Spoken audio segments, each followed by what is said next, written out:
हे भगवान, आपने तो स्पष्ट कह दिया कि जिसका मन वश में नहीं, जिसकी इंद्रियां वश में नहीं, उसके लिए योग प्राप्त होना कठिन, अर्थात भगवत प्राप्ति होना कठिन है। जो तत्परता पूर्वक संयमित होकर अपने मन को वश में कर ले, वो सुख पूर्वक भगवत प्राप्ति कर सकता है।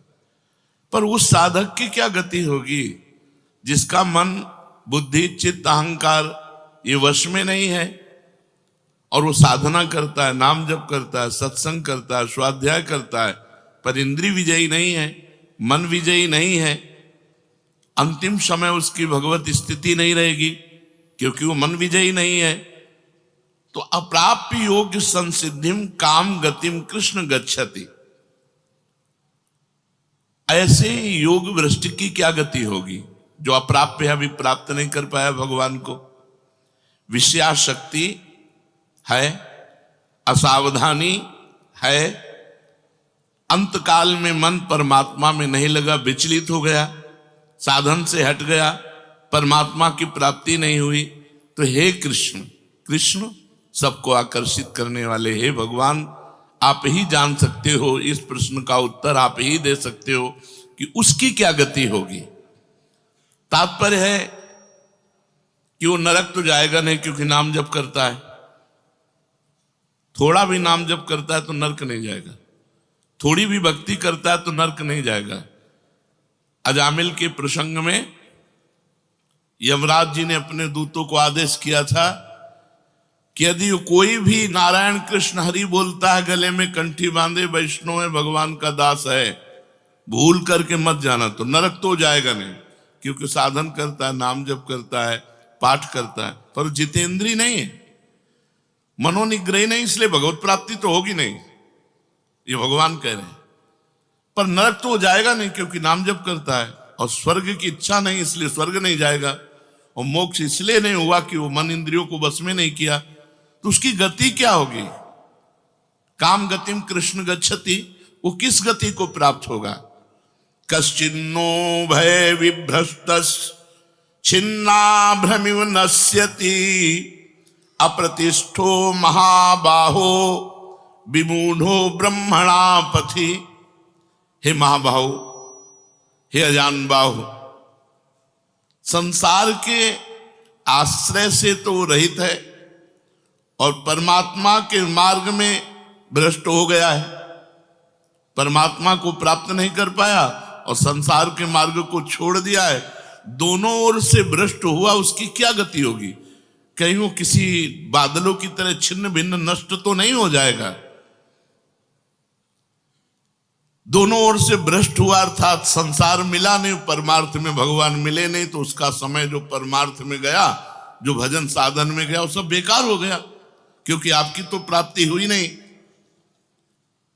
एतन्मे संशयम कृष्ण छेतुर्मर्हस्य शेषतः त्वदन्या संशयस्यास्य छेता नाहुपपद्यते।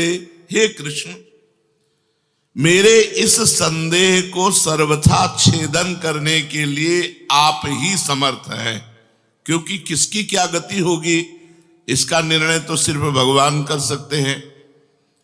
इस संशय का छेदन करने के लिए आपके सिवाय इस सृष्टि में दूसरा कोई नहीं हो सकता, इसलिए आप का गति कृष्ण, उसकी क्या गति होगी? भगवान बोल रहे हैं, बहुत सुंदर बोल रहे हैं। पार्थ नैवेह नामुत्र विनाशस्तस्य विद्यते नहि कल्याण कृत कश्चित् दुर्गतिम तात गच्छति। पहली बात है कि उसकी दुर्गति नहीं होगी, ये तो बस पक्की मान लो। वो नरक नहीं जाएगा, वो स्वर्ग नहीं जाएगा, मोक्ष नहीं होगा, लेकिन उनकी दुर्गति भी नहीं होगी। ऐसा नहीं है कि वो दुर्गति को प्राप्त हो जाए।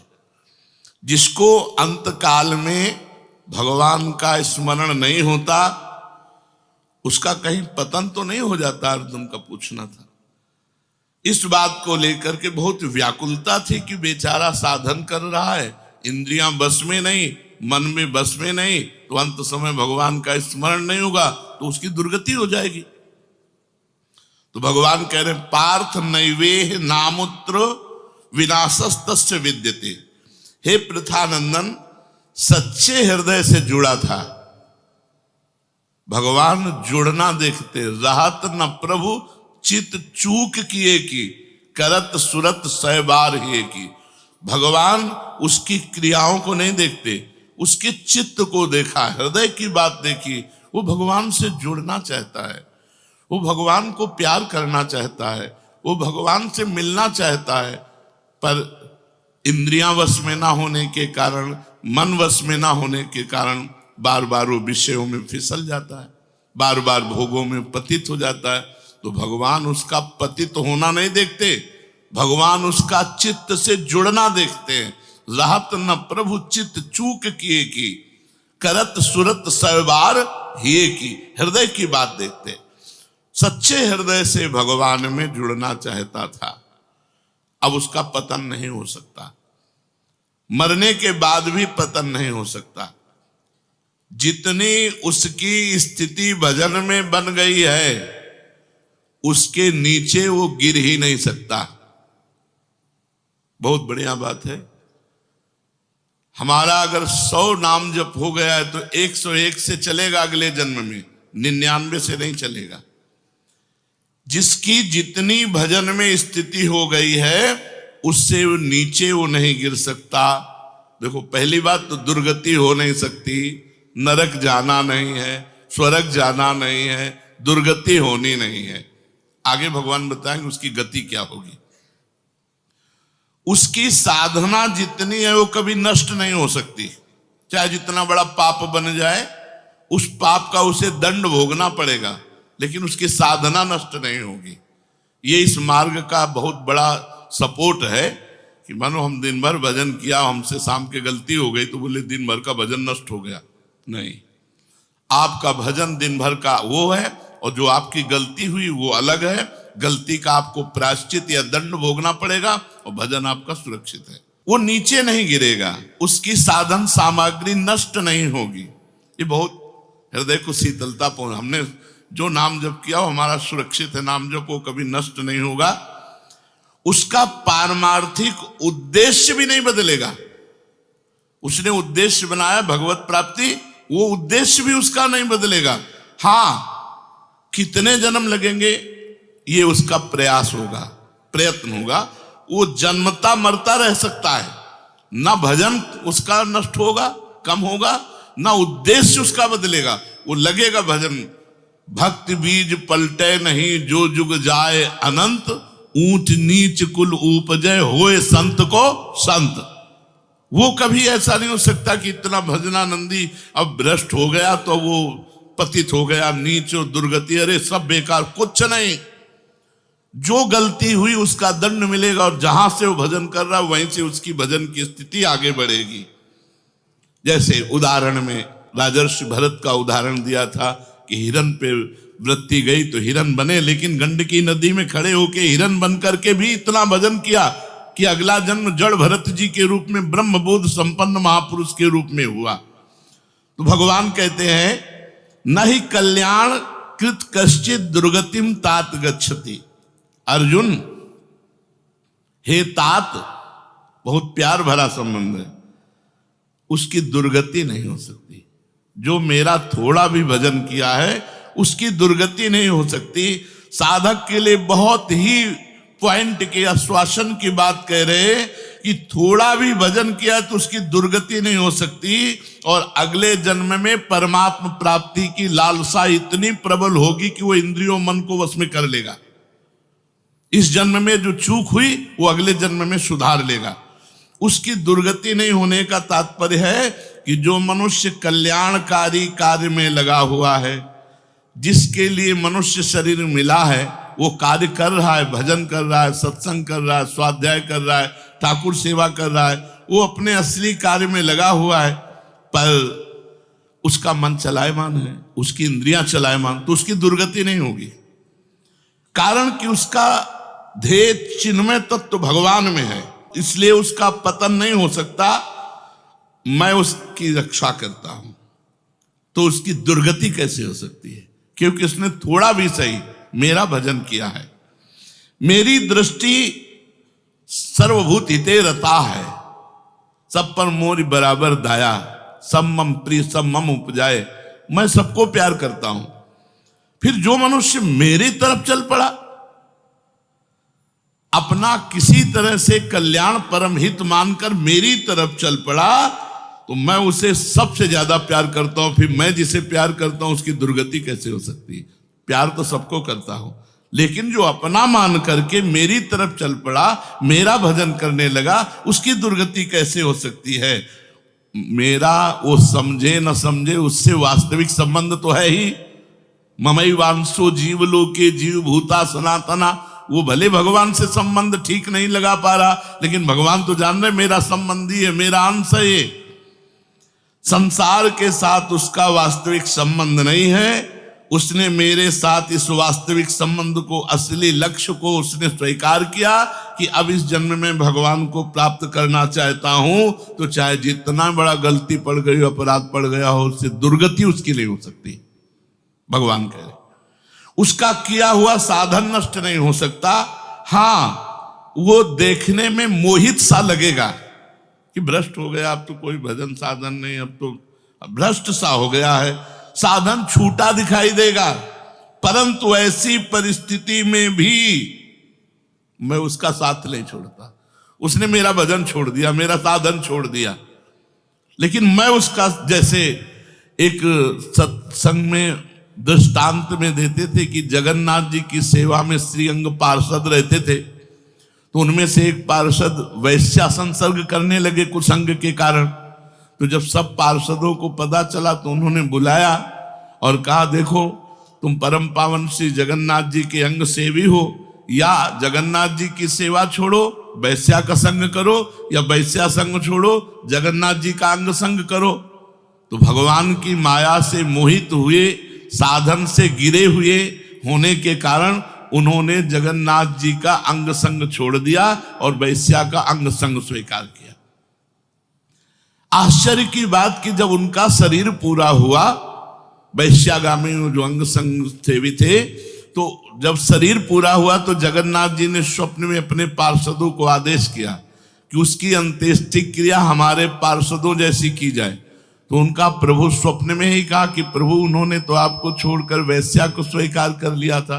तो बोले उन्होंने छोड़ दिया था, ये उनकी हिम्मत है, हमारी हिम्मत नहीं, हमारा स्वभाव नहीं है, हमारी सामर्थ्य नहीं है। हम एक बार जिसको पकड़ लिया उसको कभी छोड़ते नहीं। तो भगवान यहां कह रहे हैं कि कभी कभी वो मोहित हो जाता है, वो साधन छोड़ता, लेकिन मैं उसे नहीं छोड़ता। ये खास बात समझो, मैं उसे नहीं छोड़ता। उसका किया हुआ अपराध, किया हुआ पाप, भले उसको थोड़ा समय दंड भुगताने के लिए, लेकिन मैं उसे छोड़ता नहीं हूं। तो उसकी दुर्गति कैसे हो सकती है? इसलिए घटना घट सकती है। ये तो भगवान कह रहे हैं मनमानी मत करना, कह रहे घटना घट सकती है। आपने अपराध किया, आपको पाप का दंड मिल सकता है, लेकिन मैं उसके अंदर ऐसी व्याकुलता पैदा करूंगा कि वो सब प्रपंच छोड़कर दौड़कर मेरी तरफ भाग पड़ेगा, क्योंकि मैं उसे नहीं छोड़ता। जैसे गोपियों में थोड़ा अभिमान आया, मैं अंतर ध्यान हुआ, लेकिन उन्हीं के बीच में रहकर जहां व्याकुल हुई मैं प्रकट हो गया। तो भगवान कह रहे हैं कि एक बार जिसके भीतर थोड़ी भी साधना चल पड़ी, थोड़े भी संस्कार भक्ति के पड़ गए, नाम जप करना, वाणी पाठ करना, थोड़ा भी भगवत्कार, कर्म चैव तदर्थीयम सदित्येवाभिधीयते, तो उसका कभी पतन नहीं हो सकता जो संस्कार पड़ गया भक्ति का, क्योंकि सत वस्तु का कभी अभाव नहीं होता। तो फिर प्रभु गति क्या होती है उसकी? तो भगवान कह रहे प्राप्य पुण्य कृताम लोका नुषित्वा शाश्वती समाह शुचीनाम श्रीमताम गेहे योग भ्रष्टो भी जायते। आहा, प्राप्य पुण्य कृताम लोकान, उसने गंगा स्नान किया है, उसने नाम जप किया है, उसने वाणी पाठ किया है, उसने ठाकुर सेवा की, तो कोई साधारण है? बहुत बड़ा धनी है, भले लोक भ्रष्ट हो गया है, भले इंद्रियां उसके कब्जे में नहीं, भले मन उसके कब्जे में नहीं, लेकिन साधारण जीव नहीं है। वो भगवान का जन है, उसने नाम जप किया है, वाणी पाठ किया है, ठाकुर सेवा की, धामवास किया, तीर्थ अवगान किया, प्राप्य पुण्य कृताम लोकान। जो बड़े बड़े याज्ञिकों को, कि बोले इतने यज्ञ किए, अश्वमेध यज्ञ की, जो बड़े बड़े याज्ञिकों को जो सांगोपांग करते हैं, उन लोगों को स्वर्ग आदि लोकों पर अधिकार होता है। इसलिए वो पुण्य कर्म कहते हैं तो पुण्य लोक उनको प्राप्त होते हैं। पाप कर्म करने वालों को नरक भेजा जाता है। परंतु साधक पुण्य कर्म थोड़े किए, भजन किए, तो जैसे किसी रास्ते में चल के उसकी वीआईपी व्यवस्था की जाए, ऐसी व्यवस्था उसकी होती है स्वर्ग में। जितने दिन उसको अगला जन्म नहीं मिलेगा, उतने दिन भारी व्यवस्था स्वर्ग में उसकी होगी। पुण्यवताम लोके, जो बड़े बड़े पुण्य आत्मा पुरुष प्राप्त करते हैं, इतनी अमुक यज्ञ की, अश्वमेध यज्ञ की सांगोपांग, उनको उसकी वीआईपी व्यवस्था होगी। प्राप्य पुण्य कृताम लोका नुषित्वा शाश्वती समाहा। उसको शुभ कर्म का परिश्रम, बड़े बड़े परिश्रम करके जो स्वर्ग आदि के भोग प्राप्त करते हैं, उसे न प्रार्थना करनी पड़ी है, न शुभ कर्म करना पड़ा है, न यज्ञ आदि कर्मों का सांगोपांग अनुष्ठान करना पड़ा है, उसकी ना स्वर्ग की चाह है, तो उसकी व्यवस्था होगी। शरीर छूटते ही दिव्य लोक में जाकर के दिव्य भोगों की व्यवस्था, क्योंकि मन चंचल था ना, इंद्रियां चंचल थी ना, मृत्यु लोक के भोगों में ले भोग, स्वर्ग के भोग, सुंदर सुंदर जितने भोग हैं उन सब की बाहुल्यता। वहां भोगों की जो वासना बनी थी उसके अनुसार भोग, मान लो स्त्री की तो एक से एक अप्सरा, दुनिया का सब वैभव स्वर्ग में विराजमान है, त्रिभुवन में खूब भोगने के लिए सब एकत्रित कर दिया। क्योंकि भजनानंदी कोई साधारण थोड़ी है, उसकी वीआईपी व्यवस्था हुई।